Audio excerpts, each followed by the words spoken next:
Rain had a way of erasing edges. It blurred streetlights into trembling halos and turned the mountain road into a slick ribbon that hissed beneath tires. Shen Yaojin hated nights like this. The kind where the world felt unsteady, like it might tilt if you breathed wrong. She was already thinking about turning back when she heard it. The sound came sharp and wrong through the rain. Metal screaming against rock, glass bursting, a hollow boom that rolled down the hillside and into her chest. Yaojin froze, heart lurching. For half a second she told herself it was thunder. For half a second more, she almost believed it. Then she saw the headlights vanish. Someone crashed, Shen Yaojin whispered behind her. Yaojin spun around. Her stepsister stood several meters back, clutching her umbrella like it was the only solid thing left in the world. Her face had gone pale, lips parted, eyes fixed on the slope beyond the guardrail. Yaojin didn't answer. Her body had already decided. She ran. The rain soaked through her hair and down her collar in seconds. Her sneakers slid on wet gravel as she reached the bent guardrail and peered over. Below, tangled in a stand of trees and broken brush, a black sedan lay on its side, one wheel still spinning uselessly in the air.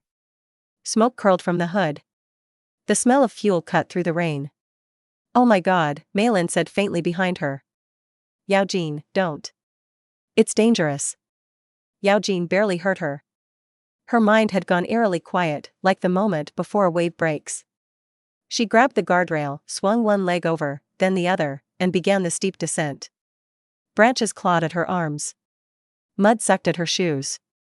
She slid more than she climbed, landing hard on her hip, then her shoulder.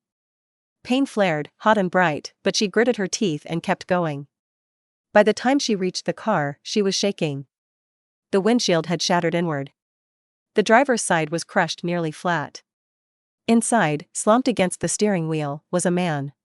He was bleeding. From his temple, his mouth, his hands. Dark streaks cut through the rainwater on his face. His chest moved, shallow and uneven. "Hey," Yaojin said, her voice coming out hoarse. "Hey, can you hear me?" No response. She reached for the door handle. It didn't budge. The smell of fuel was stronger now. Her heart slammed against her ribs. "Okay," she whispered to herself. "Okay. Think." She tried the passenger door. Jammed. The back door. No luck. The frame had warped from the impact, metal biting into metal. Her gaze fell on the broken window. Jagged teeth of glass rimmed the opening. Yaojin shrugged out of her jacket and wrapped it around her hand. She punched. Pain exploded up her arm. She cried out despite herself, biting down on the sound as she punched again, then again, until the remaining glass gave way with a final crack. Blood ran down her forearm, warm and slick. She didn't stop. "Sir," she said, reaching inside, fingers trembling as they brushed his wrist. She felt for a pulse. It was there. Weak, but there. Relief crashed over her so hard her knees nearly buckled. The seatbelt was stuck. She fumbled at it, fingers clumsy, slick with rain and blood that might have been hers or his. The buckle wouldn't release. "Come on," she muttered. "Come on." She yanked, hard. The belt snapped free with a jolt that sent the man slumping forward. His weight dragged against her injured arm, pain flaring so bright it made her vision go white for a second.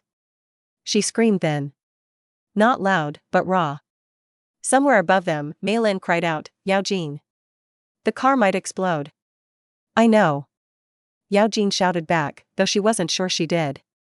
All she knew was the man in her arms was breathing, and she wasn't about to let him die because she was afraid. She braced her feet in the mud and pulled. Bit by bit, she dragged him through the shattered window. Glass cut into her palms, her wrists, her forearms. She felt skin tear. Felt blood soak into her sleeves. When she finally got him clear of the car, she collapsed onto her back, rain pounding into her face, chest heaving. For a moment, she just lay there, staring up at the black sky, listening to her own ragged breaths. Then the car made a sound. A low, ominous hiss. "Fuel." "Shit," Yaojin whispered. She scrambled upright, ignoring the way her arm screamed in protest. She hooked her hands under the man's shoulders and dragged him farther downslope, away from the wreck. Her boots slipped. She fell once, hard, her teeth clicking together as pain shot up her spine. She got up anyway. By the time she reached a patch of relatively clear ground, her arms were numb. She dropped to her knees, cradling the man's head in her lap. Sirens wailed in the distance. Someone must have called it in. Maybe Maylin. Yaojin hadn't looked back. Stay with me, she whispered, brushing wet hair from his face. He was younger than she'd expected. Early 30s, maybe. His features were sharp, even slack with unconsciousness, lashes dark against pale skin. She didn't know his name. She didn't know he was He Jingshan, the youngest CEO in the city's tech sector. She didn't know his face graced financial magazines or that his decisions could move markets. Right then, he was just a man who'd been seconds away from dying. The car exploded moments later. The sound punched the air from her lungs. Heat rolled over them, fierce and sudden. Yaojin curled over Jingshan instinctively, shielding him with her body as debris flew overhead. When it was over, her ears rang. The rain steamed where it hit scorched earth. Red and blue lights finally cut through the darkness. Over here, someone shouted. Hands pulled her back, pried her fingers from Jingshan's jacket. She tried to protest, tried to say she was fine, that he needed help first, but the words tangled on her tongue. The world tilted. As she was loaded into the ambulance, she caught a glimpse of Maylin standing by the road. Her stepsister's clothes were spotless, hair neatly shielded by her umbrella. She looked shaken, yes, eyes wide and face pale. But untouched. Their gazes met for a split second. Something unreadable flickered across Maylin's face. Then the door slammed shut. Yaojin woke to white. White walls. White ceiling. The faint antiseptic sting of disinfectant. Her arm throbbed, wrapped thickly in bandages, pain pulsing in time with her heartbeat. A nurse noticed her stirring and smiled. You're awake. You gave us a scare. Where's the man? Yaojin croaked. He's in surgery. Severe trauma, but he made it here alive. Thanks to you. Relief washed over her, heavy and sweet. She closed her eyes, letting it sink in. She didn't see Maylin until later. Her stepsister arrived with their parents in tow, all of them wearing expressions carefully arranged between worry and pride. Maylin rushed to her bedside, gripping her uninjured hand. Yaojin, I was so scared, she said, voice trembling. You shouldn't have gone down there. What if something happened to you? Yaojin studied her face. The concern looked real. Or real enough. I'm fine, Yaojin said quietly. Their father cleared his throat.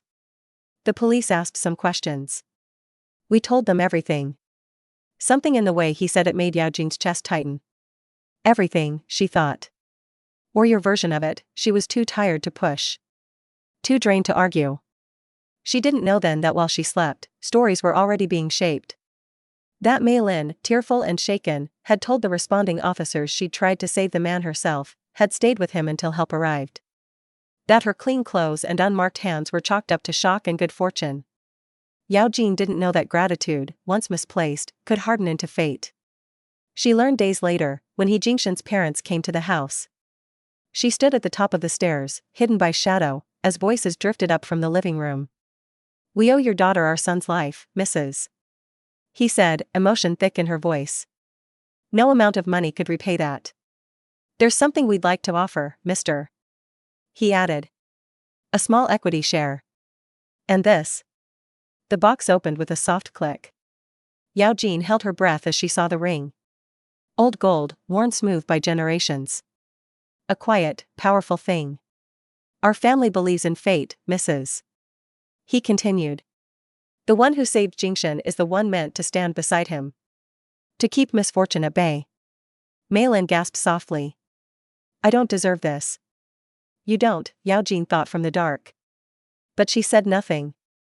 When Maylin came upstairs later, cheeks flushed, eyes shining, Yaojin stepped aside to let her pass. Congratulations, Yaojin said coolly. Maylin hesitated, just for a heartbeat. Then she smiled. Thank you, sister. Yaojin watched her go, fingers curling slowly at her side, the scar beneath her bandages burning like a brand. Outside, the rain had finally stopped. The river below the mountain road flowed on, silent and knowing, carrying the truth with it. For now. Shen Yaojin learned quickly that lies had a sound. They weren't loud. They didn't crash like thunder or explode like the car had. They settled into a house instead, soft and constant, like the hum of an appliance you stopped noticing after a while. A wrongness you adjusted your breathing around. The He family's visit became the axis everything spun on. 4 days afterward, the house buzzed with movement and voices. Relatives called who hadn't remembered Yaojin's birthday in years. Neighbors dropped by with fruit baskets and thin smiles, their eyes sliding past her to where Shen Yaojin sat like a porcelain figure in the living room, the antique ring now secure on her finger. Yaojin stayed out of sight when she could. Her arm was healing, slowly. The stitches pulled when she moved too fast, a sharp reminder beneath the dull ache. She told herself she didn't mind the pain. It gave her something solid to focus on. She returned to work 2 weeks later. The design studio sat on the third floor of a converted factory building, all exposed brick and tall windows streaked with age. It wasn't glamorous, but it was honest. The air smelled faintly of coffee and paper and ink. It felt like breathing again. "Careful with that arm," her supervisor, Lin Xiao, said, eyeing the bandage as Yaojin set down her bag. "You're cleared to be back, but I don't want you overdoing it." "I won't," Yaojin promised. She meant it. Mostly. Work had always been her refuge. Lines and shapes made sense when people didn't. Colors didn't pretend to be something they weren't. When she sketched, the noise in her head softened. She didn't tell anyone at the studio about the accident. She didn't want the questions. Didn't want the looks that slid toward pity or curiosity.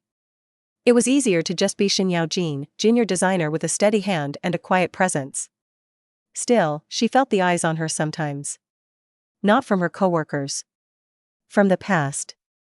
Her phone buzzed more often now. Messages from Maylin, bright and breathless. "Jingshen's parents invited us to dinner again. The engagement announcement is going public next week. Can you help me choose a dress?" Yaojin stared at the screen for a long moment before setting the phone face down. She told herself she didn't care. That she had made her choice that night, when she pulled herself out of the mud and kept her mouth shut. But choices had consequences. Even the quiet ones. The engagement meeting was held at a private club overlooking the river, all glass and steel and muted luxury. Yaojin only attended because her parents insisted. "Your family," her father said sharply when she hesitated. "Don't embarrass us." So she went. She wore a simple black dress and kept her hair loose. Nothing flashy. Nothing that would draw attention. She slipped into the room and took a seat near the back, content to be a shadow. He Jingshen was there, of course. It was the first time she'd seen him awake. He sat at the head of the table, posture straight despite the brace still visible beneath his tailored suit. His face was thinner than she remembered, but his eyes were alert, sharp. Alive. Relief brushed through her before she could stop it. Maylin sat beside him, her hand resting lightly on his arm. She leaned in when she spoke, voice soft, eyes shining with concern. "You shouldn't drink," she said gently. "The doctor said to avoid alcohol for now." He smiled at her. Grateful. Warm. Yaojin looked away.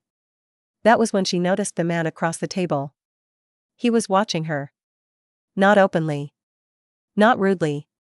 Just a steady, assessing gaze that made her skin prickle. He looked out of place among the polished suits and carefully curated smiles. His hair was slightly rumpled, glasses perched low on his nose, sleeves rolled up as if he'd forgotten to dress for the occasion. When their eyes met, he didn't look away. Instead, he smiled. A small, curious thing.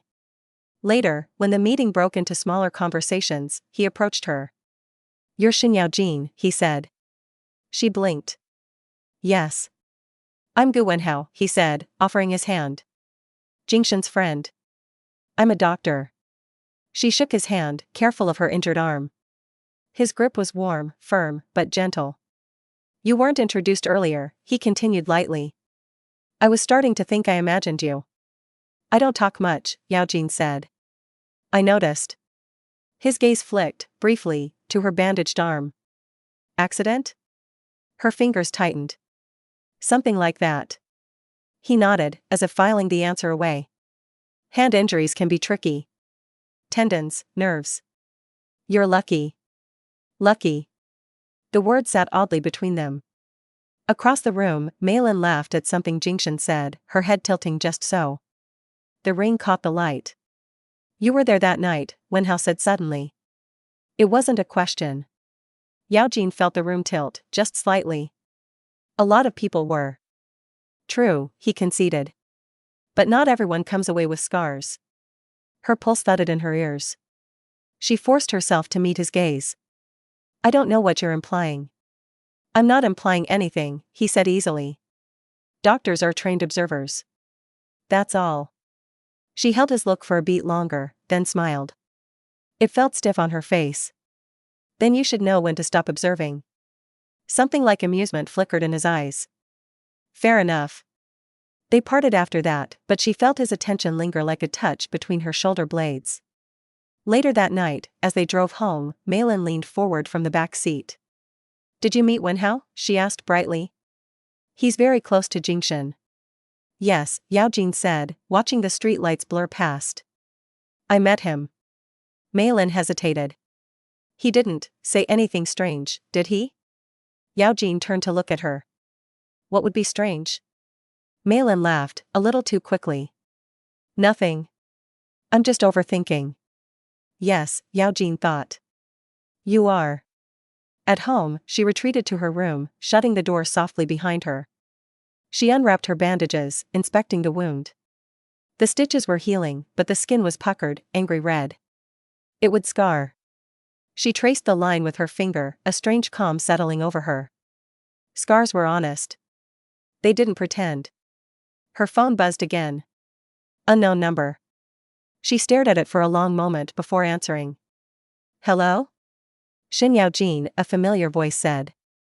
This is Gu Wenhao. I hope I'm not intruding. She exhaled slowly. How did you get my number? Jingshan keeps his contacts poorly guarded, he said lightly. Occupational hazard. What do you want? A pause. I want to ask you something. Off the record. Her gaze drifted to the window, to the city lights beyond. Ask. When you pulled him from the car, Wenhao said quietly, did you notice the child safety lock? The world went very still. I don't remember, Yaojin said at last. Another pause. Longer this time.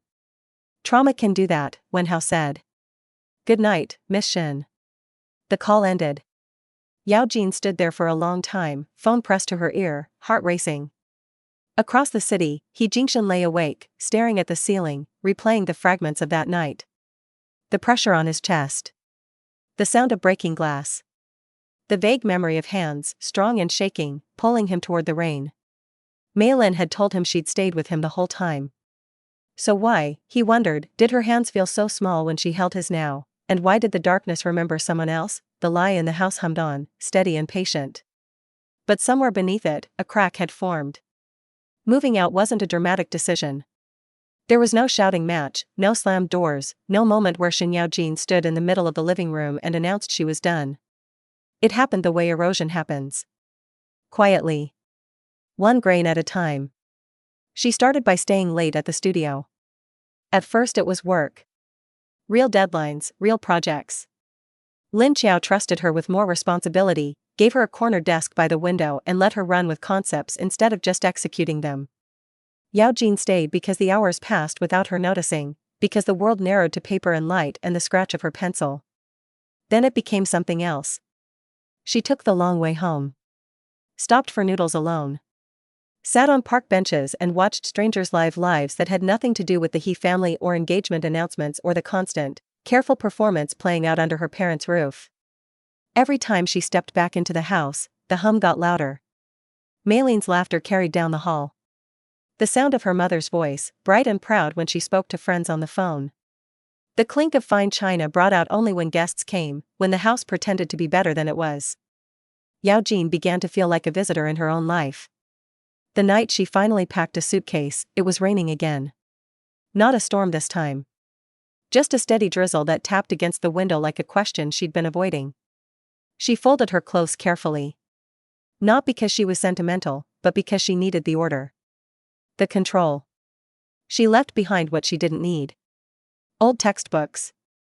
A sweater her stepmother had bought her years ago and then complained about the price. She paused over a sketchbook. Inside were pages of half-finished ideas. Jagged shapes. dark lines cutting through pale space. A recurring motif of thorns wrapped around something soft at the center. She slid it into her bag. At the door, she hesitated. Listened. The house was quiet, everyone asleep. Good, she thought. This would be easier. She left a note on the kitchen counter. Simple. I've moved out. I'll visit when I can. She didn't write sorry. The apartment was small. One room, narrow kitchen, bathroom barely big enough to turn around in. The walls were thin, the neighbors loud, and the radiator knocked like it had opinions. Yaojin loved it immediately. It was hers. She hung her clothes, set up a cheap desk by the window, taped her sketches to the wall. The place smelled faintly of dust and paint, but it was clean. Honest. For the first time in months, she slept through the night. Work followed her into this new quiet life and grew there. Lin Xiao pulled her aside one afternoon, eyes bright. We're putting together a new collection pitch. I want you to lead one of the concepts. Yaojin blinked. Me? Yes, you, Lin Xiao said. You see things differently. Don't waste that. She didn't waste it. The concept came to her late one night, sitting on the floor of her apartment with her back against the bed. She thought about scars. About how people tried to hide them, soften them, pretend they weren't there. What if you didn't? What if you treated them like proof of survival instead of damage? She called it dawn. The pieces were sharp and restrained. Clean lines broken deliberately. Textures that caught the light unevenly, like healed skin. Thorns woven into elegant shapes, not hidden, not apologized for. When she presented it, the room went quiet. Lin Xiao didn't speak for a long moment. Then she smiled. This is brave. Yaojin wasn't sure if that was praise or warning. Maybe both. The gallery event came faster than she expected. It was held in a converted warehouse downtown, all white space and echoing footsteps. People moved in clusters, glasses in hand, voices low and thoughtful. Her work lined one wall, spotlighted, exposed. She stood off to the side, hands clasped, watching strangers stop and look. Some frowned. Some leaned in close. One woman reached out, fingers hovering, then pulled back like she'd been burned. Good, Yaojin thought. Feel something. You're the artist. She turned. Gu Wenhao stood behind her, coat draped over his arm, expression open. He looked less like a guest and more like he'd wandered in by accident. I am, Yaojin said. These are yours, he said, gesturing to the display. They're unsettling. She smiled faintly. Thank you. I didn't mean that as an insult. I know. They walked along the wall together. He stopped in front of one piece in particular. A delicate structure wrapped in thin metal thorns, a single smooth surface at its core. This one, he said. It feels personal. Yaojin folded her arms loosely. Most things are. He glanced at her. You moved out. Yes. Good, he said simply. She studied him, surprised. You sound sure. I've seen what happens when people stay where they're slowly being erased, Wenhao said. It's not pretty. She considered that. You talk like a doctor. He smiled. Occupational hazard. They stood in silence for a moment, the hum of the room filling the space between them. Jingshen's been asking questions, Wenhao said at last. Yaojin didn't react. About what? The accident, he said. Details. Small things. The kind that don't matter unless they do. She exhaled slowly. And Maylin can't answer them, he said. Not really. Yaojin turned to face him. Then maybe he should stop asking. Wenhao watched her carefully. Do you believe that? She looked back at her work. At the thorns. The scars. I believe, she said, choosing her words, that some truths don't heal. They just tear something else open. Sometimes they do both, Wenhao said. She met his gaze, steady. And sometimes that's not my responsibility. A flicker of respect crossed his face. Fair. Across the city, Jingshen sat alone in his office, the lights low, fingers drumming against his desk. He replayed the memory again. The rain. The weightlessness. The feeling of being pulled free. Mei-lin had saved him. That was the story everyone agreed on. So why did it feel like he was remembering someone else's hands? The question wouldn't let him go. And somewhere, in a small apartment filled with sketches and quiet resolve, Shen Yaojin closed her eyes and let herself breathe. She had left. And for the first time, the lie sounded distant. He Jingshen had always trusted details. Numbers told the truth even when people didn't. Code either ran or it failed. Systems behaved according to rules. That belief had carried him through boardrooms and negotiations, through risks taken young and won big. It had not prepared him for memory. Memory was slippery. It rearranged itself when you weren't looking. He lay awake at night, staring at the ceiling of his bedroom, replaying fragments of the accident like corrupted files. The smell of fuel. The pressure on his chest. The rain, cold and relentless. And hands. Hands that didn't hesitate. He could never see the face attached to them. During the day, he tried to bury the unease in work. He pushed himself harder than his doctors liked, stayed longer at the office, reviewed reports until the words blurred. The company needed stability after the accident. So did he. Mei-lin noticed. "You're pale," she said one evening as they sat across from each other at dinner. Candlelight softened her features, caught the diamonds at her throat. "You should rest more." "I'm fine," he said automatically. She reached across the table, her fingers brushing his wrist. They were cool. Light. Too light. Something twisted in his chest, sharp and unexpected. "Do you remember," he asked, keeping his voice casual, "how you got me out of the car?" Mei-lin blinked. "I've told you." "I know," he said. Humor me." She smiled, though it didn't quite reach her eyes. The door was stuck. "I broke the window with my umbrella." His brow furrowed. "Your umbrella?" "Yes," she said quickly. "It was sturdy." He nodded slowly. "The passenger side window?" "Yes." "That window is laminated safety glass," he said. "It doesn't shatter easily." Her smile wavered. "Jingshen, I don't know the technical terms." "I was scared. Everything was chaos." He watched her carefully. "You said you stayed with me the whole time." "I did." "Then why?" he asked quietly. "Do I remember being dragged?" Silence stretched between them. Mei-lin's laugh came out thin. "Trauma does strange things to memory. The doctor said so." She stood abruptly. "I think I need some air." He didn't stop her. Later that night, he sat alone in his study, staring at schematics of his own car pulled up on his tablet. Child safety locks. Door mechanisms. Impact points. Nothing definitive. Nothing damning. Just questions. At the Shen household, panic bloomed behind closed doors. Mei-lin paced her bedroom, heels abandoned by the door, hands clenched tight. Her mother sat on the edge of the bed, face tight with concern. "He's asking too much," her mother said. "You need to stop indulging him." "I can't," Mei-lin whispered. "He looks at me like he's trying to see through me." "Then cry," her mother snapped. "Men hate tears. Say you don't remember. Say it hurts to talk about." "I already did." Her mother stood. "You are his savior. Don't forget that. The whole city believes it. He needs you." A voice came from the doorway. "Belief is fragile," Yaojin said calmly. They both turned. Yaojin leaned against the frame, coat still on, keys in hand. She hadn't meant to eavesdrop. She hadn't even meant to stop by. But she'd come to pick up the last of her mail, and the raised voices had carried. Mei-lin's face drained of color. "How long have you been there?" "Long enough," Yaojin said. Her mother's eyes hardened. "This is none of your business." Yaojin shrugged. "It became my business when my name started floating around in conversations it didn't belong in." Mei-lin swallowed. "What do you want?" Yaojin looked at her stepsister. Really looked. At the strain beneath the makeup. The way her hands trembled. "I want you to be careful," Yaojin said.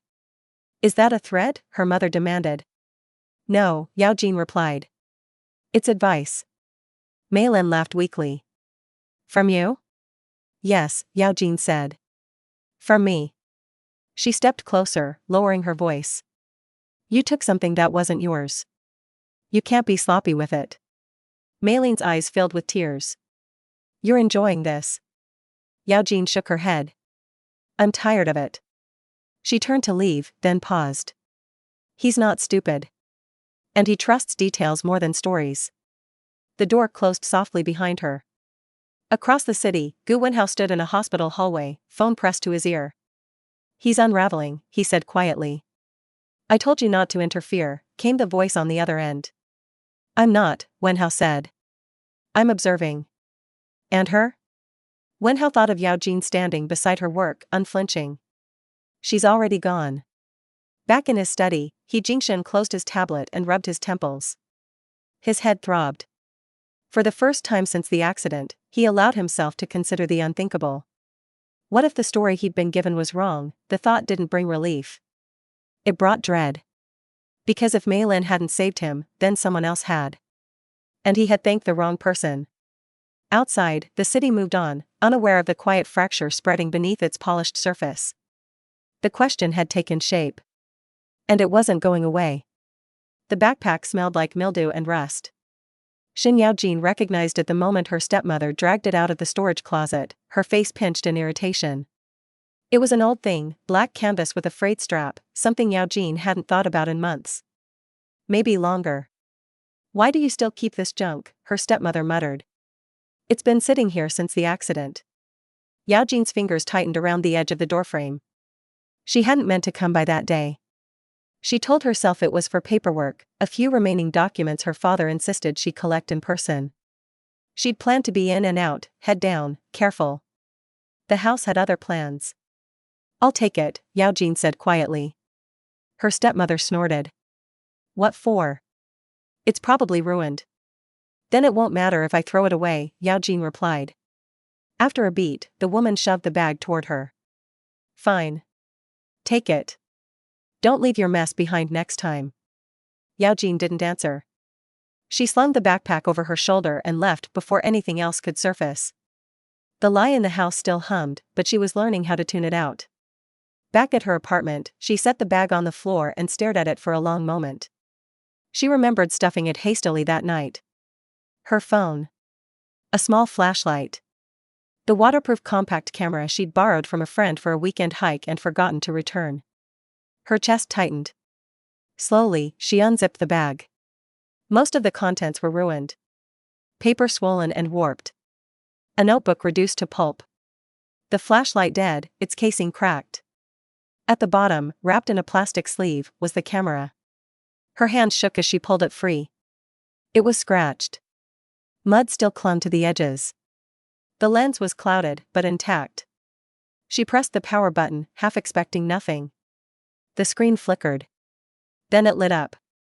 Yaojin sank onto the floor. Her breath came shallow as she scrolled through the files.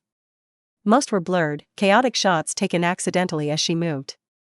Smears of light. Slashes of rain. Then she found it. The image wasn't clear. It wasn't dramatic. It didn't look like the kind of proof people imagined when they talked about truth. But it was unmistakable. Her hands filled the frame. Bloodied. Fingers raw, knuckles split open, gripping the twisted edge of a car door. In the corner of the image, partially out of focus, a figure stood several steps back. A light-colored dress. Clean. Untouched. Mei-Lin. Yaojin stared at the screen until her eyes burned. So the water hadn't taken everything. She laughed softly, a sound that surprised her.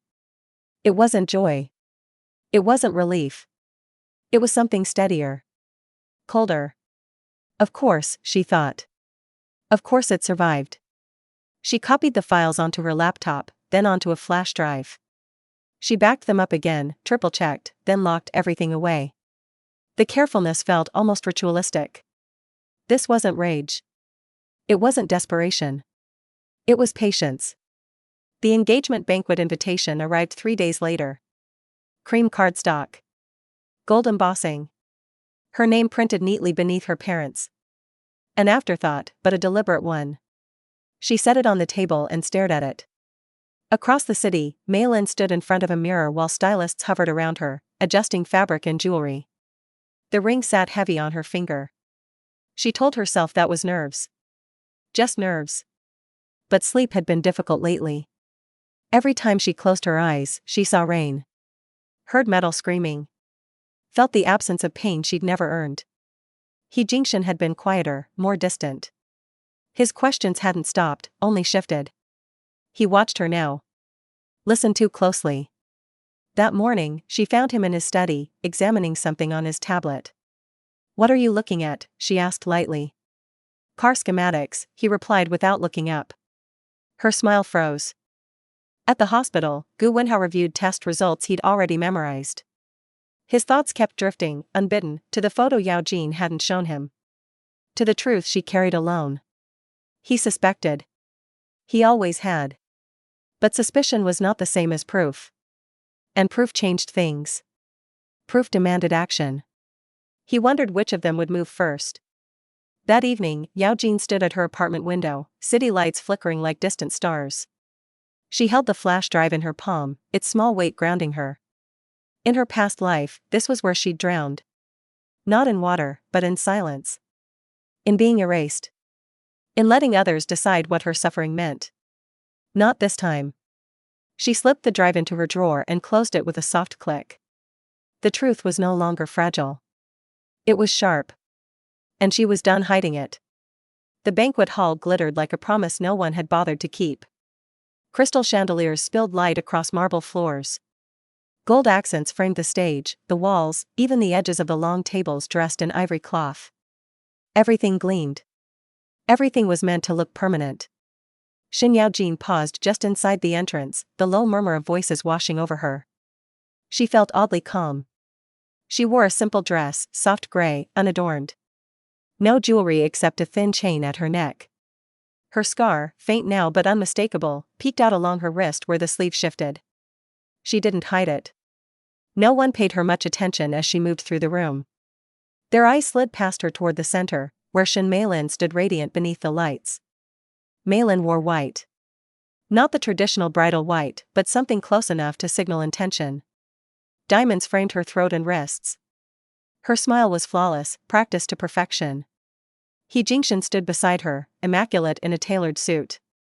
From a distance, they looked like a picture torn from a magazine. The kind people envied. Up close, Yaojin could see the tension in his shoulders. The way his gaze drifted, unfocused, as if he were listening for something only he could hear. Yaojin took a seat near the aisle. She noticed Gu Wenhao across the room, standing near a column, hands in his pockets. When their eyes met, he gave her a small nod. Nothing more. That was enough. The banquet progressed according to plan. Speeches were made. Applause rose and fell on cue. The He family spoke of gratitude, of fate, of how tragedy had turned into blessing.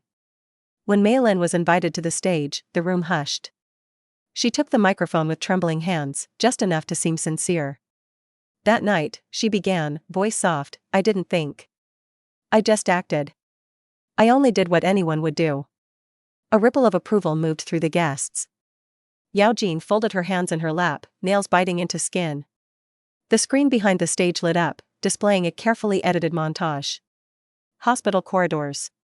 News clippings.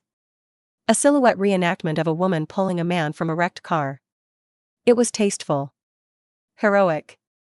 False. Meilin continued, "I believe that saving Jingshan was the moment our lives became bound." Her gaze flicked toward him. He smiled back, but something in his eyes had gone distant. The host stepped forward. "Now, if the couple would please exchange vows." The ring was lifted from its velvet cushion. That was the moment. The lights flickered. A murmur rippled through the room as the screen behind them went black. Then it came back on. The image was raw. Unedited. Blurry with motion and rain. Bloodied hands filled the frame. Gasps broke out across the hall. Someone whispered, "Is that?" The image shifted. The timestamp glowed in the corner. Another shot followed. The same hands, gripping metal, pulling. And there, unmistakable in the background, stood Shen Meilin. Her dress was light. Clean. Untouched by blood or rain. Her posture frozen, arms wrapped around herself.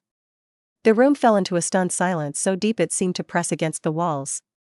He Jingshan's breath left him in a sharp exhale.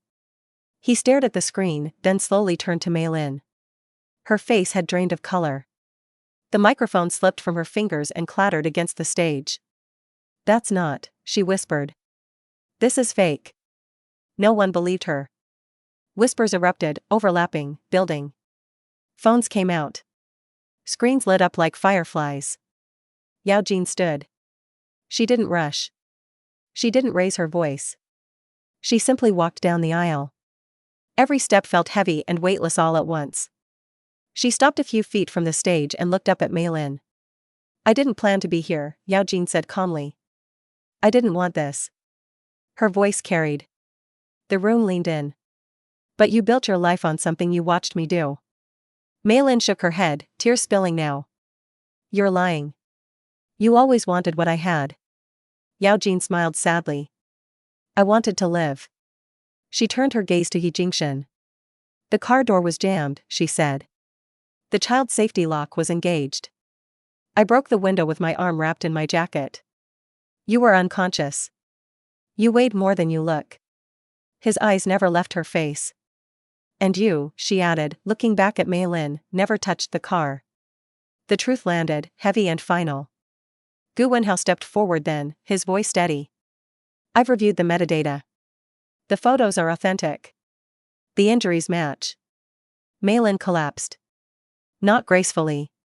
Not like the dramas she'd watched. She crumpled to the stage, sobbing, hands clutching at her dress as if it could save her. Chaos erupted. Shouts. Accusations. Security moving in. The host frozen in place, forgotten. Yaojin stepped back. She didn't stay to watch the fallout. As she turned to leave, she felt eyes on her. He Jingshan's. For a moment, she thought he might call out. He didn't. She walked out into the cool night air, the sound of the banquet muffled behind her. Her heart pounded, but her hands were steady. The stage behind her had been gilded. But it was never meant to hold the truth. And now it had cracked. The banquet hall didn't empty so much as it fractured. Conversations broke apart mid-sentence. Guests clustered, whispering behind raised hands, eyes darting between the stage and their phones. The air felt charged, brittle, like something might shatter if someone spoke too loudly. He Jingshan stood very still. The ring lay on the floor between him and Shen Yaojin, its gold band catching the light. He stared at it for a long moment, as if it were a foreign object. "Say something," Mei Lin sobbed, clawing weakly at his trouser leg. "Please. Say you believe me." He looked down at her. For the first time since they'd met, he saw her clearly. Not as his savior. Not as the woman who'd pulled him from the dark. Just as someone terrified of losing everything she'd taken. "You watched me die," he said quietly. Her head snapped up. "No. I was scared. I was frozen. Anyone would have been." "You told me you stayed," he said. His voice didn't rise. That hurt more. "You told me you held my hand." She shook her head violently. "I didn't think it mattered. I didn't think it would come to this." "That's the problem," he said. "You never thought." Security approached, unsure where to look. The He parents stood rigid, their faces ashen. "Mrs." He pressed a hand to her chest, breathing shallowly. "This is a misunderstanding," she said sharply. "Turn off that screen. Now." No one moved. Gu Wenhao stepped forward again. "Mrs. This isn't a misunderstanding. It's fraud." The word fell like a verdict. Mei Lin let out a sound that barely resembled a sob. "She planned this," she cried, pointing wildly toward the doors. "She's always been jealous. She wanted to ruin me." Jingshan followed her gesture. Yaojin was already gone. Something twisted in his chest, sharp and hollow. "Enough," he said. The room quieted, instinctively. "The engagement is over," he continued. "Effective immediately." A ripple of shock moved through the guests. Mei Lin stared at him, disbelief overtaking panic. "You can't do this. I'm your fiancé." "No," he said. "You were a story I believed." She laughed, high and broken. "And her?" You think she's innocent? She waited. She watched me fall. Yes, he said. Because you pushed her aside first. Mayleen's breath hitched. Her eyes rolled back. She collapsed, unconscious, onto the stage. Someone screamed. Someone else rushed forward. The crowd surged and then recoiled, unsure whether to help or film. Jingshan turned away. Outside, the night air hit him like a slap. He braced his hands against the stone railing, breathing hard. The sound of sirens echoed faintly in the distance. Someone must have called for an ambulance. His mother joined him, her expression brittle with fury and fear. This will destroy us, she said. The press will tear us apart. He laughed, once. It was hollow. We built it on a lie. Inside, Maylin was being carried out on a stretcher, mascara streaking her cheeks, hair disheveled. Cameras flashed despite the chaos. The image would be everywhere by morning. Across town, Yaojin rode the bus home. She sat by the window, watching the city slide past, her reflection ghosted in the glass. Her phone buzzed relentlessly in her bag. She didn't check it. When she reached her apartment, she packed. Not everything. Just what mattered. Documents. Clothes. Sketchbooks. The flash drive, now empty of its power. She left her keys on the counter. She sent one message, brief and final, to her father. I'm done. Don't contact me again. Then she turned off her phone. By morning, the scandal had exploded. Headlines screamed betrayal and deceit. Commentators dissected the footage frame by frame. Stock prices wavered as confidence in the He family's judgment cracked. Mayleen's name became a punchline, a cautionary tale. In a private hospital room, she woke screaming.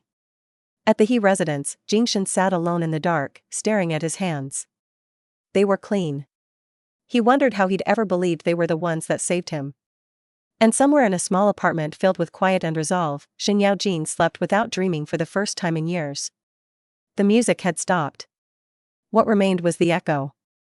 The fallout didn't arrive all at once. It seeped in. By morning, Shen Mayleen's face was everywhere.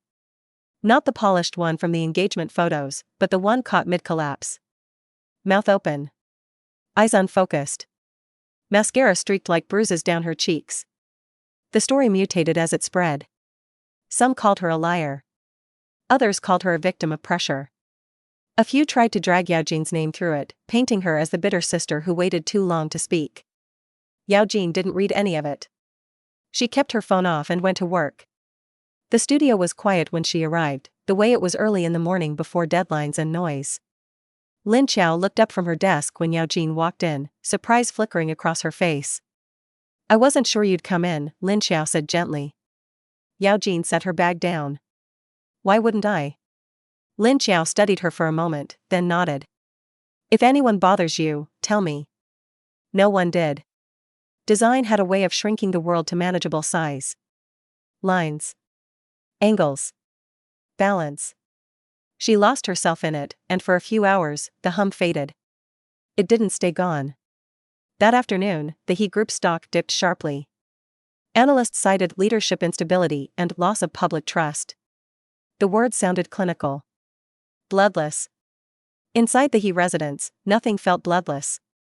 Jingshan stood in the study where everything had begun to unravel. Papers littered the desk. His phone rang constantly. He ignored it. His father paced. His mother sat rigid on the couch, hands clenched. This will pass, mister. He said. We'll issue statements. Clarify misunderstandings. There is nothing to clarify, Jingshan said quietly. His mother's head snapped up. You're still defending her? I'm defending the truth.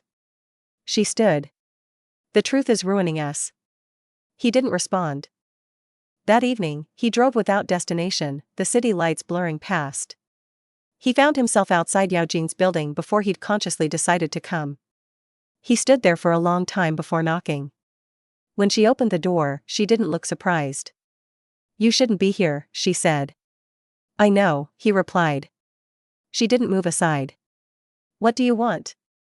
Answers, he thought. Forgiveness. Something to ease the weight in his chest. I need to understand, he said instead. She studied his face. The exhaustion. The anger turned inward. You already do, she said. I believed her, he said. I defended her. I let my family build everything on that belief. Yes, Yaojin said. You did. He flinched. I didn't know. You didn't want to know, she replied.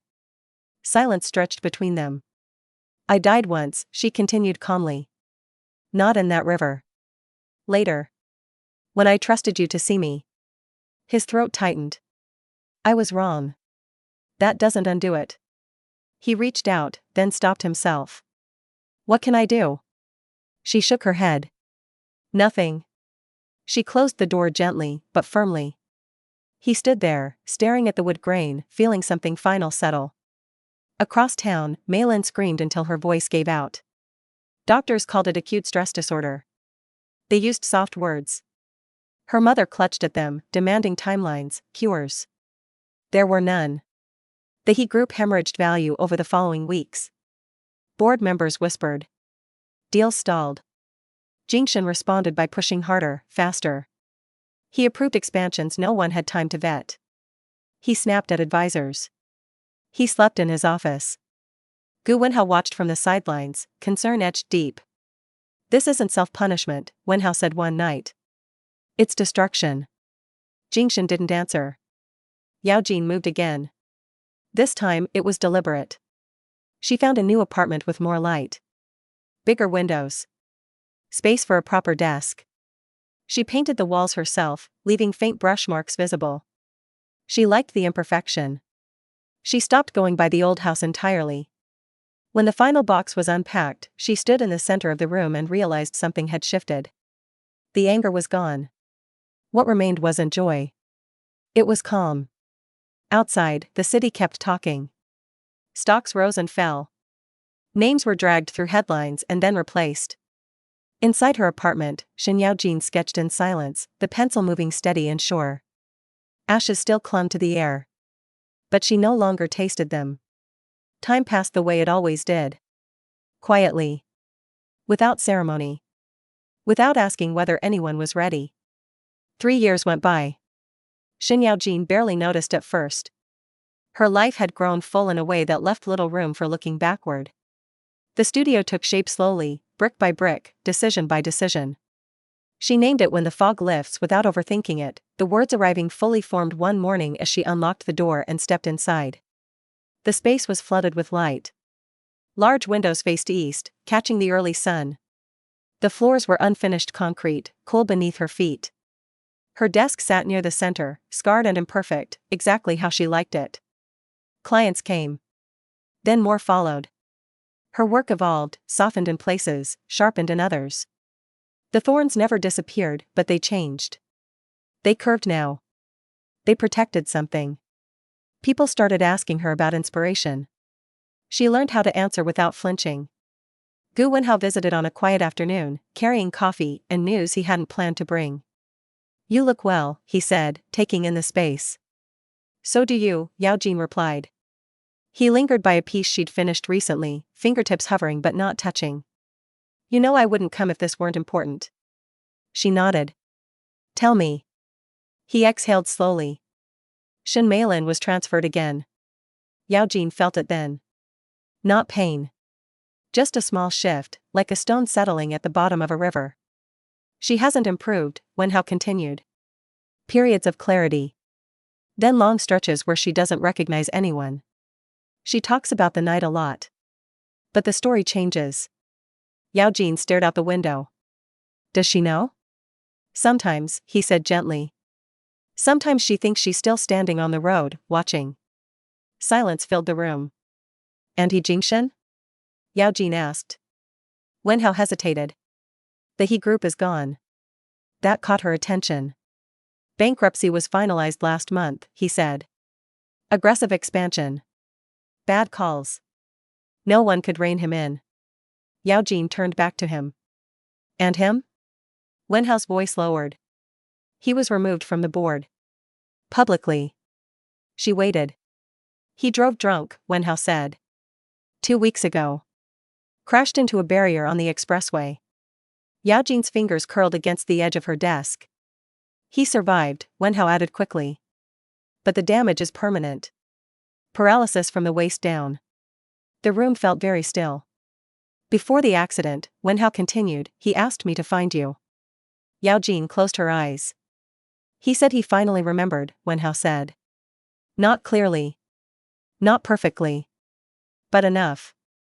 He asked me to tell you he was sorry. That he owed you everything. That he understood now. Yaojin let out a slow breath. I didn't give him your address, Wenhao said. I thought you should decide whether he deserves that much. She opened her eyes. Outside, the city moved as it always had. Cars. Voices. Lives intersecting and separating. Thank you, she said. For telling me. Wenhao studied her. Do you feel anything? She considered the question honestly. I feel finished, she said. That surprised him. It surprised her too. After he left, Yaojin stayed late, working until the sky darkened and the city lights blinked on one by one. At some point, the news played quietly on a screen in the corner. She didn't notice when the anchor mentioned the he group. Or the footage of a man in a wheelchair, head bowed, wheeled into a private facility. The past no longer demanded her attention. That night, she stood on the balcony of her apartment, wrapped in a light jacket, watching the moon hang low and pale. She thought of the river. Of rain. Of hands bleeding in the dark. She didn't feel victorious. She felt free. Karma hadn't arrived with thunder or fire. It had come like gravity. Slow. Unavoidable. Everyone had landed where they belonged. Yaojin turned back inside, closing the door softly behind her. The fog had lifted long ago. She was already living in the morning. The sunset caught the windows just right. It spilled into the studio in slow amber bands, sliding across the concrete floor and climbing the walls. Shen Yaojin paused with her hands resting on the back of a chair, watching the light settle as if it had been looking for this place all along. She had learned to notice moments like this. Not because they were rare, but because they were easy to miss if you were always bracing for something to go wrong. The studio was quiet. No clients. No assistants. Just the faint hum of the city beyond the glass and the familiar scent of paper and ink. Her latest piece stood near the window, metal and resin catching the light unevenly. Thorns, yes. But woven into a shape that held rather than cut. She smiled, faint and private. Her phone buzzed on the desk. She glanced at it without urgency. A message from Gu Wenhao. Take care of yourself. That was all. She set the phone face down and moved to the small kitchenette at the back, pouring herself a cup of tea. The kettle clicked off with a soft finality. She leaned against the counter, warmth seeping into her palms, and let her thoughts drift where they wanted to go. They didn't go backward. They stayed here. There was a television mounted on the wall, usually left off, more decoration than necessity. Someone else must have turned it on earlier. The volume was low, barely audible. A familiar logo flashed across the screen. The final dissolution of the he group was confirmed today. Yaojin didn't turn around. The anchor's voice continued, smooth and practiced, filling the space without touching her. Once a dominant force in the tech sector, the company's fall has been attributed to a series of aggressive expansions and leadership instability. She carried her tea to the window and watched the street below. People hurried past, bags slung over shoulders, phones pressed to ears. Someone laughed. Someone argued. Life layered over itself, indifferent and relentless. Former CEO He Jingshan declined to comment, the kettle of her mind stayed quiet. There had been a time when hearing that name would have tightened something in her chest. When she would have listened for every detail, searching for meaning, for balance. Now it was just sound. She thought, briefly, of the girl she'd been. The one standing in the rain, blood slick on her hands, heart pounding so hard she'd thought it might break free of her ribs. The one who had believed that if you did the right thing, someone would see you. She wished that girl's softness. She didn't regret her. The sky outside shifted, deepening from gold to rose to the first hint of violet. The light changed, and with it, the room. Yaojin returned to her desk and opened a fresh sketchbook. The paper was blank. Clean. Full of possibility. She picked up her pencil. The first line was gentle. It curved instead of cutting. It held space instead of filling it. Her hand moved without hesitation, steady and sure. Behind her, the television moved on to the next story. Another company. Another fall. Another name. None of it touched her. When the last light faded from the windows, Yaojin set the pencil down and closed the sketchbook. She stood for a moment, breathing in the quiet, letting it settle into her bones. Her life was no longer defined by what had been taken from her. It was shaped by what she chose to build. She turned off the lights and locked the studio door behind her. Outside, the city glowed, endless and alive. The fog was gone. And the dawn, long promised, had already arrived.